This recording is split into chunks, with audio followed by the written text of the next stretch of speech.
Valenzuelanos. Sa loob ng halos 3 dekada, ito na ang kanyang ika-10 pagkakataon upang tumakbo para sa posisyon bilang public official.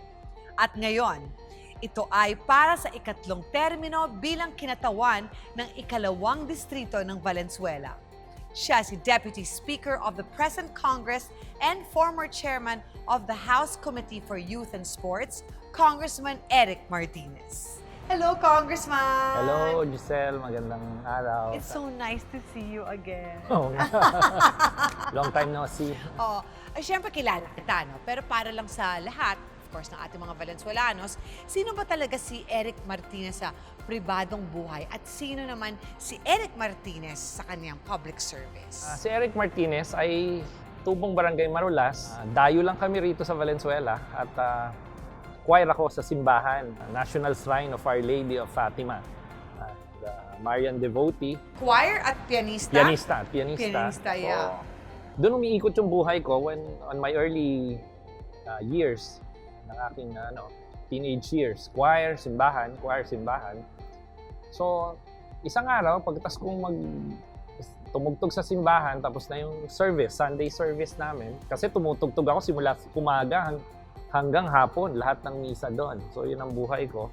Yung kapitbahay namin, yung purok leader namin, 1992, I still remember that. That was 1992. Sabi niya, tumakbo ka, Eric, ng Sangguniang Kabataan, Kagawad. Sabi ko, ano po yun? Yun yung katulad ng kabataang barangay dati. So, SK. Yun, kilala natin as SK. So, sabi ko, paano po yun? Ano yun? Parehistro mo yung mga kasing edad mo. Para sa eleksyon, yun ang boboto sa'yo. So, ganun lang kasimple raw yun. At that time, 10 yung choir na tinuturuan ko ng piano. At pagka-choir, pinarehistro ko lahat. Ayun, nanalo ako. So, that was 1992.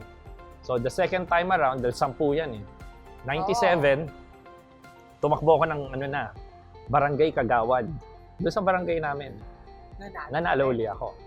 So, after that, 2001, District 2, City Councilor. So, yung barangay ko is... Ang bilis ha, Kagawad at City Councilor agad.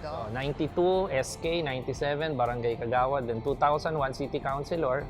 Nanalo uli ako. So, nakadalawang term ako. So, 1, 2, 3, 4.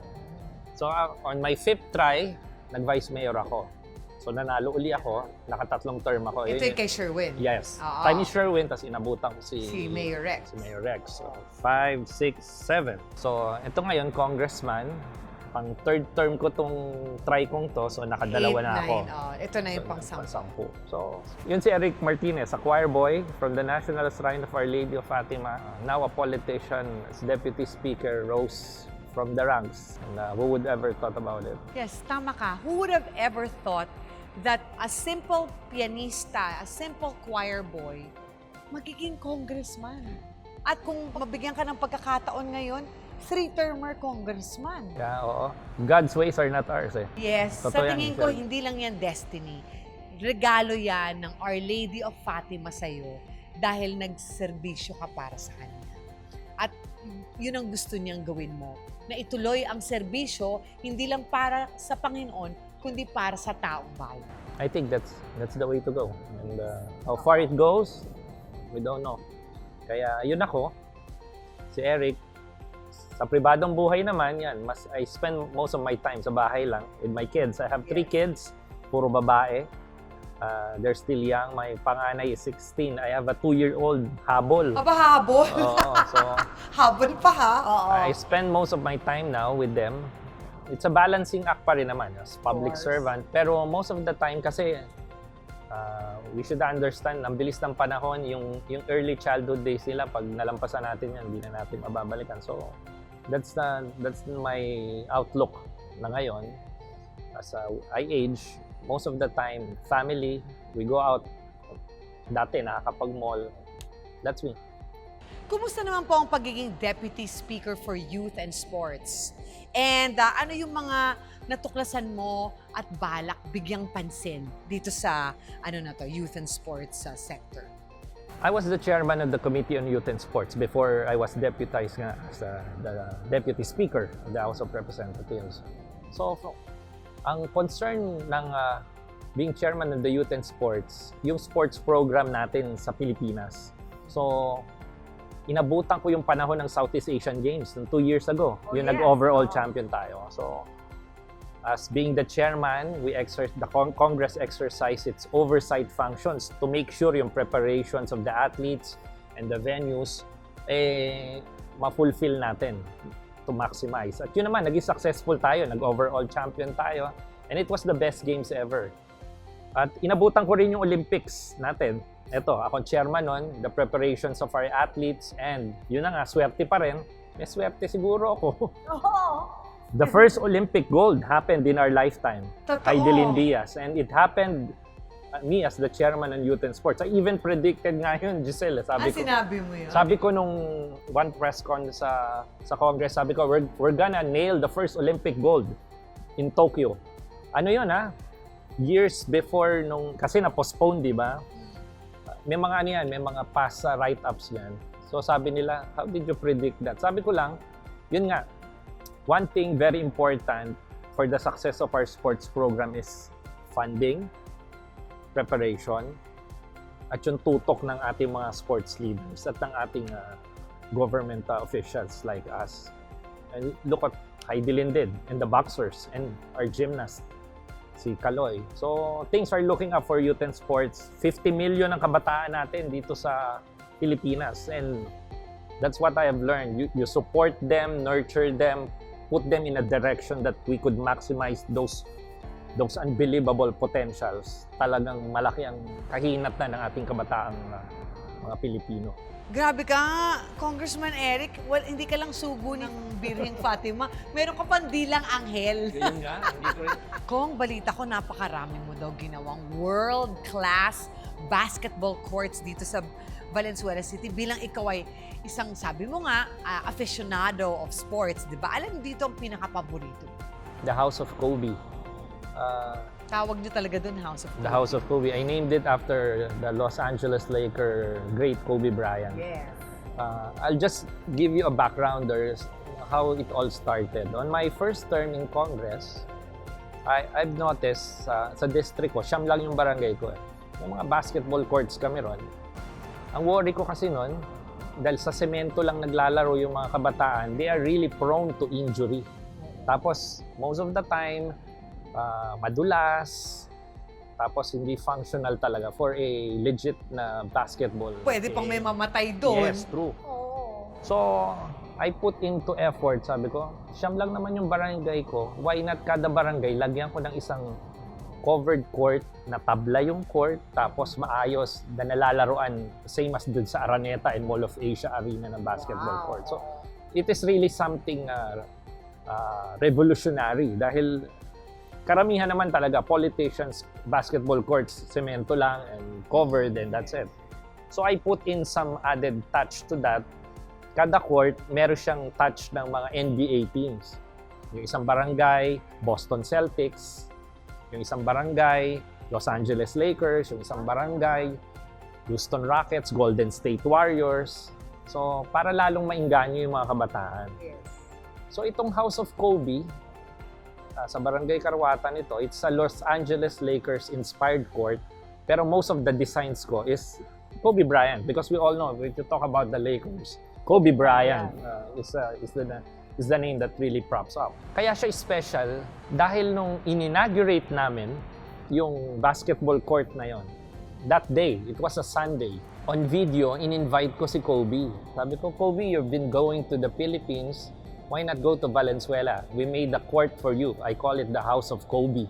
So the next time you get back to Manila, come visit Valenzuela and the House of Kobe. After 5 hours, same day sa America, Calabasas, California, a helicopter crash and Kobe Bryant died. 5 hours after ko i-ribbon cut. Same day, kasi mas delay ang Amerika So it's a Sunday here, I inaugurated the House of Kobe. Sunday in America, Kobe Bryant died. And you know what happened? That day, the following day, CNN, ESPN, BBC, Al Jazeera, Reuters, tinatawagan nila ako lahat. Gusto nilang mag-shoot dun sa House of Kobe. Not only that, yung inaano nila, the same day, the coincidence na ni-ribbon cut ko, pinangalan ko kay Kobe the following day, same day sa Same Amerika. day, oo. So yung coincidence, namatay siya. Parang He was memorial gone, na oo. siya, memorial. He was gone in America, but we made a house for him in Valenzuela. So yun, kaya special siya sa akin, yung House of Kobe. Pero yung basketball court na yan, it's not just yung basketball, laro, makalaro sila. Kailangan naka-rubber shoes ka na dyan dahil tabla na yung court. Pero more than that is, ang dapat na makita ng tao is, kasi para makalaro ka sa isang court na ganyan sa pribado, you have to pay 1,000 pesos per hour. Oo, that's true. Ganyan kamahal yan. Pero sa district namin, libre. You just have to schedule, start on time, end on time. So, what I'm trying to impart here, Giselle, is yung nalalaruan ng mayayaman, may kaya sa buhay, dito sa Valenzuela, nalalaroan ng mga karaniwang tao. The great leveler of the society, makita man lang nila sa mga proyekto ng gobyerno. Hindi lahat ng proyekto ng gobyerno ay pwede na yan. Pwedeng gumawa ang gobyerno ng mga world class. So, it's not just a basketball court, but for me, it is a symbol of leveling the playing field between the rich and poor and giving equal opportunity in our society. Saan makagawa ka rin ng mga soccer? Mga Meron na rin. Ah! I call it now, you're a fan of Diego Maradona. My son kasi Yeah. plays eh. Oo. We have now a soccer field here. It's a turf. Turf, yung laruan. Wow, turf ha? Hindi, Oo. in a public school. I think, World-class yeah, din. it is. I think this is the first football field in a public school. I call it the field of Diego, in honor of the late Diego Maradona. I have this thing for history in sports kaya pinapangalan ko hindi project of Congressman ganito. Si Diego ba yung ang galing-galing Oo, niya? from Yung Argentina. Oo. He was considered, aside Pele of course, Yun, Pele, Ronaldo, si Pele, Ronaldinho. Maradona is considered as one of the greatest and perhaps the greatest Legend na legend. talaga yun.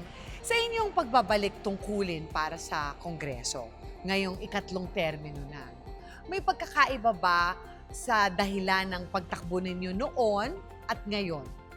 Kasi syempre, dumaan na yung pandemya eh, so... It will be a test again of how you have performed in the last 2 years, lalo na ito, the challenging times of the That's pandemic. true. Oo. So this is the measure now of where ERIC Martinez has gone from 2019 to onwards to the election 2022. So it excites me. Tignan natin kung ano yung numero. Kasi the proof of the pudding is in the eating. Sabihin mo, I've done well, let the vote show kung talagang you have done well in the last 2 years. Pag yung boto ko hindi nabawasan at madagdagan pa, it's a testament that you've done your job, especially in this difficult pandemic time. So, yun. Every election is always a welcome challenge to prove yourself and yun a validation kung maganda yung nagawa mo nung termino na yan. And this 10th try will be the measure of it. Sa nagawa mo bilang District 2 representative, ano sa tingin mo yung pinaka-ipinagmamalaki? People will always try to relate me with my basketball courts. Kasi yun yung something new talaga sa kanila na tumatak. Pero for me, it's not about, hindi yun eh. The school buildings, yung district ko kasi, napakaraming tao noon.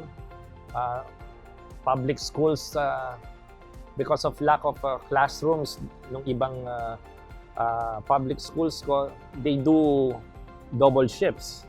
Pero yung greatest achievement ko na pwede ko ipagmalaki on the field of education, yung school buildings na naipatayo namin, we were able to do single shifts sa mga barangay na mararaming populasyon. And that is very important considering kasi pag single shift na, mas maraming time yung mga bata mag-aral. Hindi na, yung gamit nila, hindi na nila kukunin, lilipat. Kasi yun yung classroom talaga nila. Hindi katulad dati, kung double shift, aalisin mo yung gamit mo dahil may iba pang gagamit at mas maikli yung oras. And of course, the hospital, the Valenzuela Medical Center in Barangay Karawatan. I authored and filed the bill increasing its funding and bed capacity from 200 bed capacity. It became a 500 bed capacity hospital. This is before pandemic. Before pandemic. Ang galing. Ayan na naman. on my first term and the president signed it into law. So, gaano ka-importante yung batas na yun? It was not just a piece of paper. Ang ibig sabihin nun, kaya naging batas na siya, now, every year, pinopondohan ngayon ang Valenzuela Medical Center ng national government para dahan-dahan naming maitayo yung additional structure doon. So that's the importance of the law. It mandates the national government to put funding in Valenzuela Medical Center. And hopefully in the next 3-4 years, that dream of expanding and modernizing Valenzuela Medical Center will be put into reality at the end of my third term, God willing. So yun yung basketball, andyan, school buildings, pero for me, it's the hospital that would be the icing on the cake. Galing ah.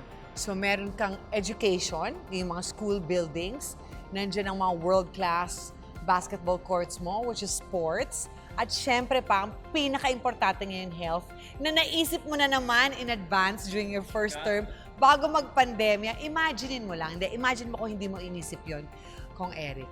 Kung 200 pa lang yung capacity, saan pupunta ang mga Valenzuelano pag nagka-COVID? To put it into context, Giselle, it's still 200 right now. Oh. Pero because of this law, hindi naman kasi kayang pondohan kagad ng national ng isang buhos eh. Oh. Every year, pinopondohan nila hanggang maitayo natin yung building.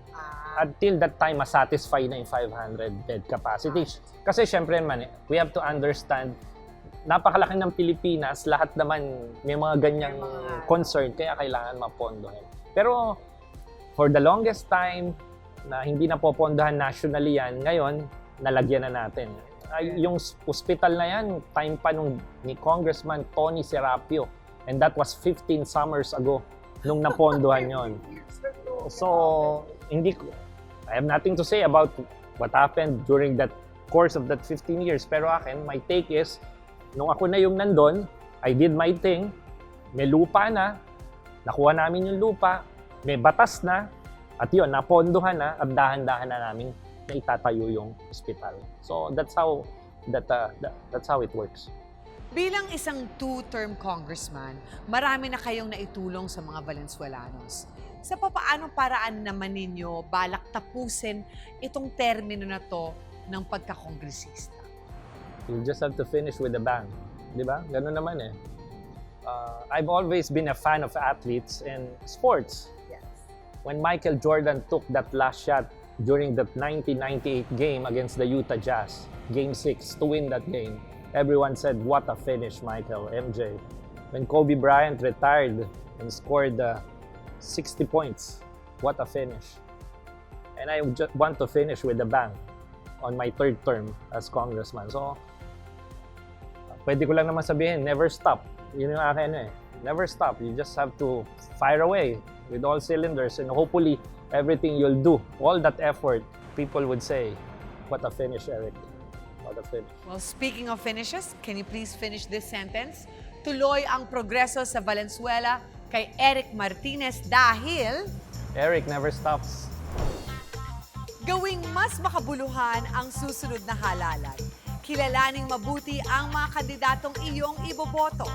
Alamin ang mga sagot sa inyong mga katanungan dito lamang sa Usapang Red.